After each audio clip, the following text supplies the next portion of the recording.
Arrange marriage में कुछ फ़ायदे ऐसे हैं जो लव में नहीं हैं। मतलब हम लोग जब कहते हैं ना कि अरेंज या लव, सबसे अच्छा तो है कि दोनों साथ साथ भाई, दो लोगों में प्रेम हुआ, पेरेंट्स मान गए तो हो गया लव एंड अरेंज। उस पर काहे का लव और अरेंज करना है। होना तो ये सही है कि दोनों चीज़ साथ साथ हों, पर हम लोग मान के चलते हैं कि लव मैरिज का मतलब है कि लड़का लड़की भाग के गए होंगे ट्रक के पीछे बैठ के और पेरेंट्स से तलवारें निकाल ली होंगी, यही लव मैरिज होती है। और अरेंज का मतलब है कि लड़के से पूछा भी नहीं होगा, लड़की से पूछा भी नहीं होगा और शादी कर दी होगी। ऐसा होता नहीं है। आजकल अरेंज मैरिज लव की ओर बढ़ रही है। लड़के लड़की को बोलते हैं बात कर लो भाई, आधा घंटा बात कर लो, 1 घंटा बात कर लो, कुछ तो जानो एक दूसरे को। और लव मैरिज में पूरी कोशिश होती है कि पेरेंट्स को साथ में लेके दिल वाले दुल्हनिया टाइप से वैसे शादी हो जाए। कोशिश तो ये होती है। विकसित देशों में अरेंज मैरिज का मतलब कॉन्सेप्ट नहीं काम करता है। वहाँ लड़का लड़की खुद ही पसंद करते हैं।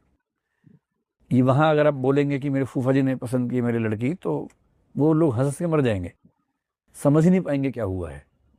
क्योंकि जिनको साथ में रहना है वो मिले भी नहीं और शादी उनकी हो गई, ये नहीं समझ में आता उन लोगों को। तो नई जनरेशन आजकल भारत में भी ऐसी बात कर रही है। अरेंज मैरिज में फ़ायदा ये है कि आपको एक भरा पूरा सोशल स्ट्रक्चर मिल जाता है। आपके पेरेंट्स, उनके पेरेंट्स, उनका दबाव काम करता है कि चीज़ें ठीक रहें। थोड़ा बहुत तनाव हो तो अलग नहीं हो गए, दबाव से, बातचीत से चीज़ें ठीक हो जाती है। प्रेम विवाह में ये कि आप जानते हैं किसके साथ गए हैं, तो एक कंफर्ट लेवल ज़्यादा रहता है।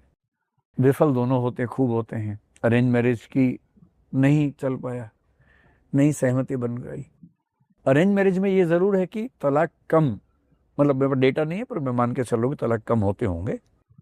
पर तलाक कम होना मेरे हिसाब से कोई क्राइटेरिया है नहीं, क्योंकि ऐसी ज़िंदगियां ज़्यादा वहाँ पर हैं जहाँ तलाक हो जाना चाहिए था पर हो नहीं पा रहा है दबाव की वजह से।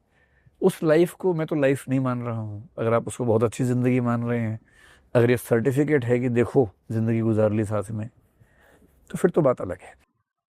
लव मैरिज में क्या होता है कि अगर वो थोड़ा सा आकर्षण हुआ 6 महीने 1 साल का और आपने शादी कर ली उत्साह में आके, तो बहुत खतरा है कि बम फटेगा अगले कुछ साल के अंदर अंदर। तनाव वहाँ ज़्यादा क्यों होता है? क्योंकि परिवार छोड़ देता है, बेदखल, इधर से बेदखल हो गए। अब दो लोग साथ में हैं, कोई भी दो लोग साथ में रहेंगे 24 घंटे तो वो भिड़ ही जाएंगे आपस में।